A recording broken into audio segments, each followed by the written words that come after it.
dari penginjilan.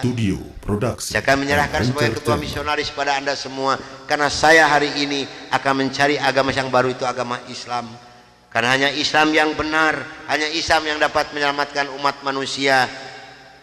Agama yang kita pegang sama-sama tidak bisa menyelamatkan kita semua. Namun apa daya yang saya terima dari mereka, maaf, saya bukan mau dikasihan oleh ibu dan bapak, tidak. Yang mengasihani saya adalah Allah Subhanahu wa Ta'ala. Saya bukan seorang tentara, saya bukan seorang polisi, tapi merasakan panasnya peluru di kaki kiri saya dan di dada sebelah kanan saya ini. Besi yang lebarnya 6 cm yang dibakar merah membara, yang dipukulkan ke pipi saya tahan dengan tangan kiri saya.